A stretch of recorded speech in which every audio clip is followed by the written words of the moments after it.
Welcome to Domination! Welcome to Domination!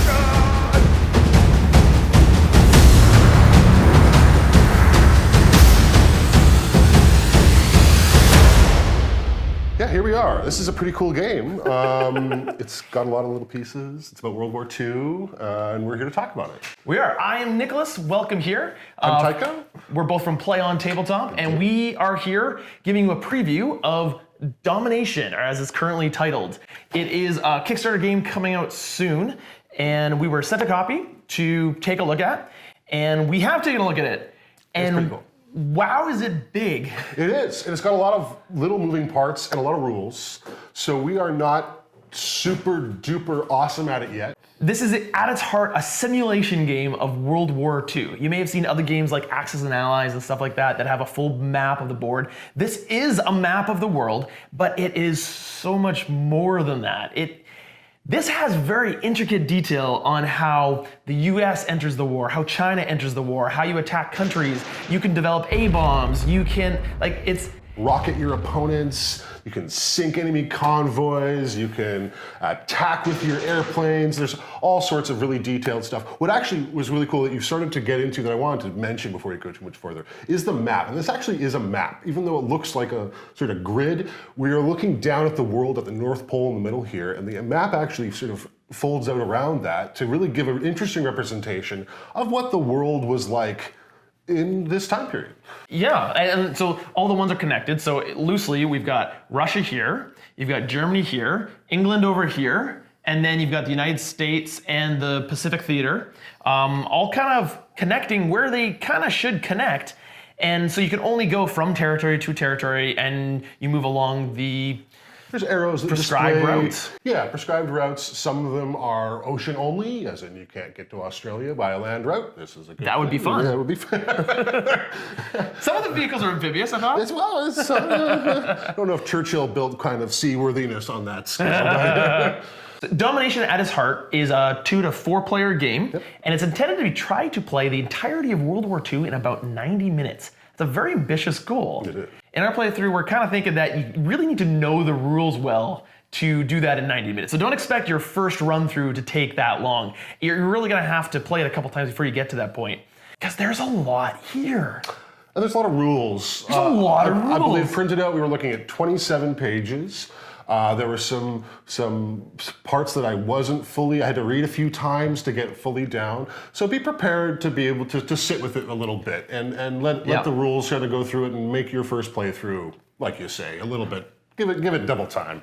The heart of this game, this is not a casual board gamer game. This is for someone who really likes World War II and really likes getting into the intricacies of the game. You have your technology board to develop technologies for your nation. You have, right over here, the US doesn't start in the game, for instance. You have to purchase the Lend-Lease program and build into propaganda, essentially, to get the US into the war, and Russia's trying to get China into the war more. You have this system here where you have a certain amount of cards, and you have to do this all within the 1939 to 1945. Right, and the war ramps up, which is kind of interesting, as in your operations are fueled by the cards, and you get more operation points in some cards than others, but you actually just get physically more cards as the game goes on. So by 1943, you're getting like 50% more.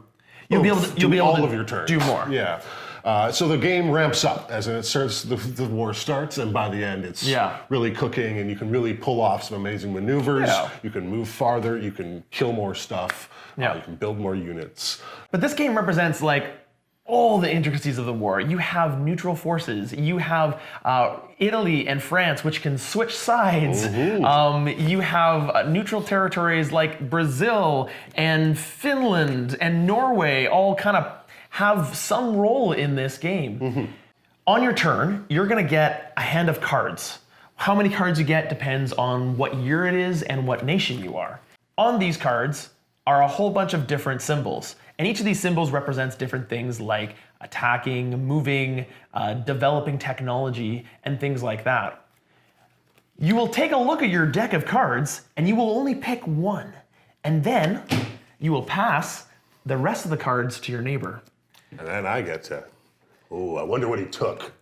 I bet it had something to do with the Germans, right? And then, are you assuming I'm the Germans? Well, I don't know.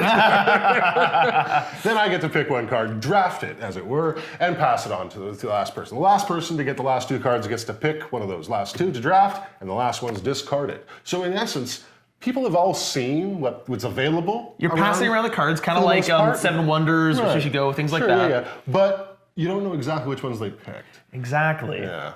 So Citadels has a wonderful draft system as well. Yeah. Kind of. It really makes that game, it makes it a bit more fair. So you don't just get a hand of cards like, oh, this year I've got all the best cards, I'm gonna win. It's kind of evening it out amongst all the players so that you got to give up some of those good cards to somebody else, and they might. And sometimes you might take a card that's terrible for you just to spite your opponent so they don't get the good cards. Oh, the lower parts of the cards are only available if they match your color. So for instance, this is a Russian event where they get Navy support and land support just as an event. They don't have to pay any of the operation costs for that. Exactly. It's an event. But those cards, this card in particular, is only usable by the Russians as the event. If someone else could use it for its operational value or its technological value. Yeah. So this might be much more valuable to the Russian player than to somebody else. And the German player might not want them to get it. Exactly. Because if they have to plow through a whole bunch more tanks, well, that's how it goes for the Germans, isn't it? On your turn, you're going to select one card to play. And then, And then you can choose something to do from that card. Right. Sometimes it's going to be an operational card. You're going to move and shoot. Sometimes it's going to be a technology card where you develop technology. Sometimes it's going to be an event or other things like that. And those cross over. Sometimes events build stuff, whereas you can also build things through operational points. So you can actually double up. If you really need to bolster your forces, you might have multiple routes to do that. And then the next player gets to play one card, and so on and so forth until you're out of cards or you've passed. Now, all of that is great, but it still doesn't win you the game. Victory points, where that's at. What's actually interesting about the victory points in this game is there's a sliding scale both ways. So as the game goes on, it gets easier and easier to win with the Axis powers. So if you try and win with the Axis powers in 39, you're going to need 32 victory points. But by 1945, you only need 26. It's actually the opposite for the Allies. So as the balance of power shifts, it can become an interesting race based upon how the victory points are playing out. So it can mean that a late game push by the Axis powers can just to nab their 26 victory points can steal the whole thing. Now, in the instance where things are tied, it goes to the Axis in this game. So possibly there's some balance internally to the game that leads to that being a reason to give that Axis bonus. Yeah. All right, so right over here, so to give you an example of how one action might play, we have some German tanks that have taken over Austria. And then we have the Russians here trying to stave them off in, it looks like northern Russia here. Sure. Yeah. Archangel. Yeah, that kind of area.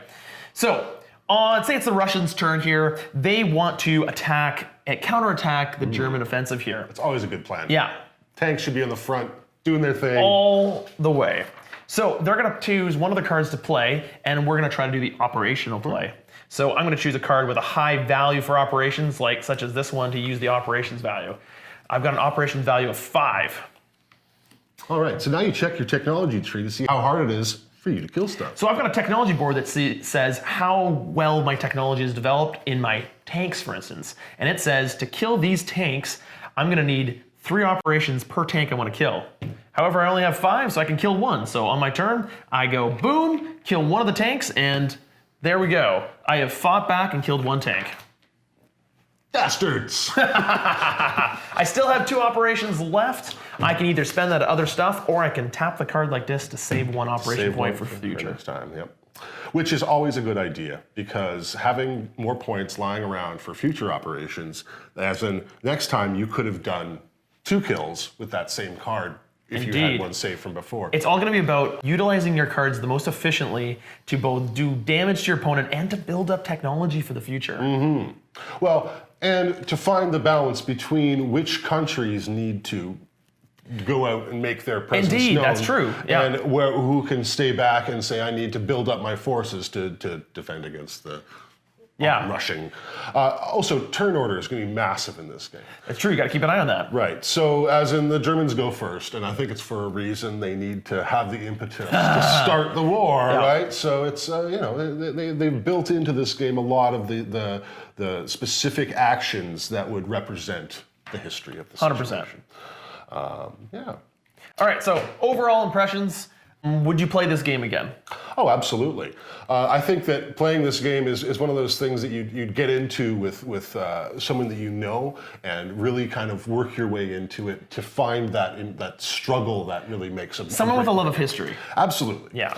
Luckily, I'm a nerd with lots of nerd friends, so that's not hard to come. I think we've got a kinship there. Yeah, kinship there. This is the kind of game that you want to, where you have some time, you really want to sink into a very detailed, meaty game that is trying to represent all of World War II in about 90 minutes. So Tyke and I are going to go play another game of this because I want to turn being the Allies this time. Okay, all right. But we'll leave you at that, and feel free to check it out. Till we see you next time, play on.